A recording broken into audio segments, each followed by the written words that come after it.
Hi, everybody. I'm Jeff Malmberg. Good morning. And I'm Shellen. And we are 2015 Moving Image grantees for a documentary that we're tentatively calling Teatro. You can start the video now. Back in the fall, can you raise that monitor too? Back in the fall of 2009, we were wandering around Italy as tourists. We were early for dinner in a little hill town called Monticello. It seemed deserted, except for a small cat. And we saw an artist studio that appeared to be open, so we went inside. We saw this very interesting looking man writing, and his artwork was not like the rest of Tuscan artwork. There were no sunflowers or cypress trees. It was these strange visions of a future, people arguing, words flying out of people's heads.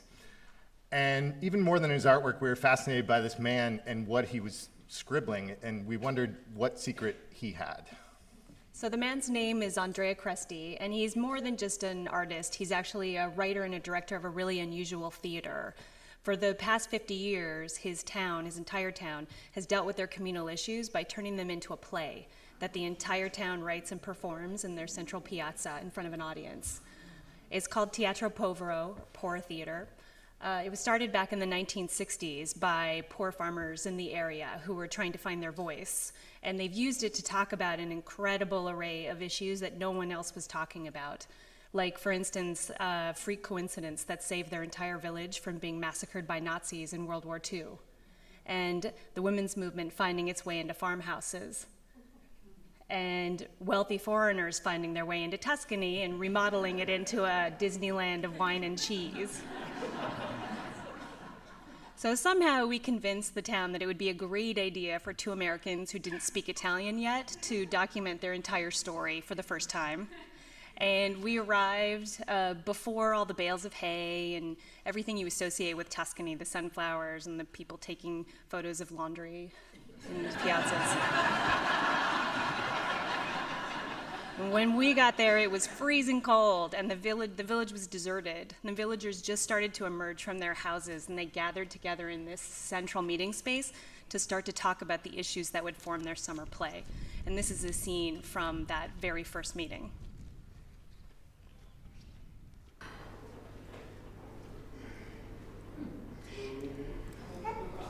Prende la parola.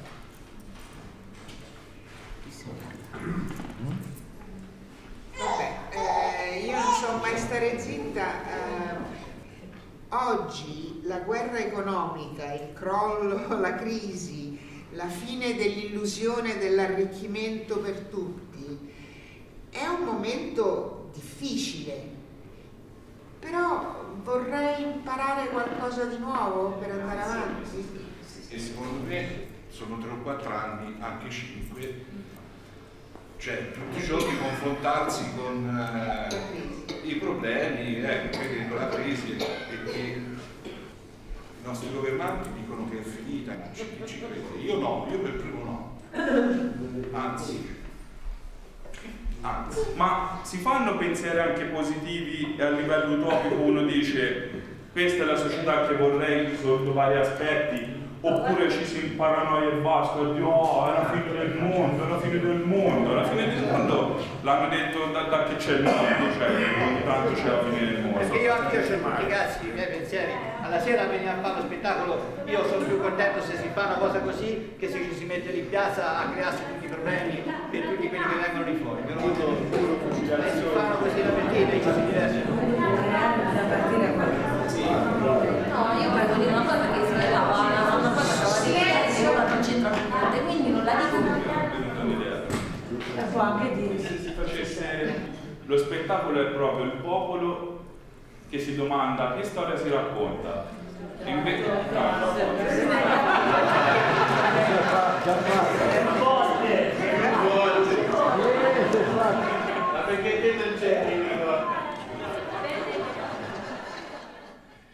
Thank you for laughing, because we laughed at that too, but we weren't sure anybody else would. This was the beginning of an adventure for us as we lived alongside these people for the next 6 months and shot them every day. And like all good adventures, where we ended up was slightly different than where we thought we were going. We thought we were there to record this magical town with a beautiful process and message for the world about the power of art to transform our lives. And it turns out we were, just not in the way that we thought. What we found when we lived there was a process that was indeed beautiful and magical, but it was more complex, and it was beginning to fade and be questioned. First of all, by old age, the vibrant 20 and 30-year-olds who started the theater were now in their 70s and 80s, and it was harder for them to do it every night. By death, when we were there, 2 key members of the theater, including their best actor, died.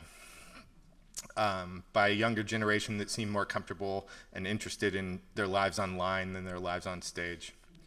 By a town that now had, 50 years later, more interesting options and easier options than arguing in a piazza every night for their nightly entertainment.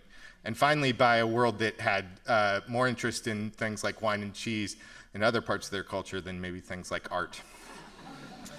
So, of course, those struggles became the town's play that summer, and watching them deal with those struggles and trying to transform them into art became our film.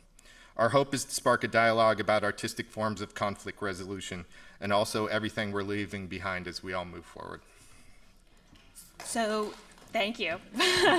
There's more. There's more. Wait. We're going to release the film in 2016 in conjunction with their 50th anniversary, which may unfortunately be their last year. And if you can go to the next slide, we'll tell you what we need.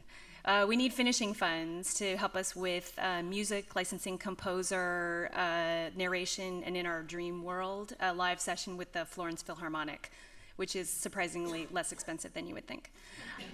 We need an executive producer to assist with distribution and high-ranking Italian contacts to help us with the Italian system. Like with our last film, we created a companion book to extend the experience. We'd like to do that also with this through a book and a digital exhibit for museums, so we need some advice with that.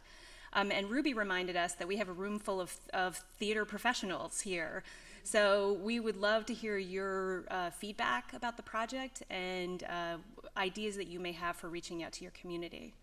And that is it. Yep. Thank you. And thanks to Creative Capital.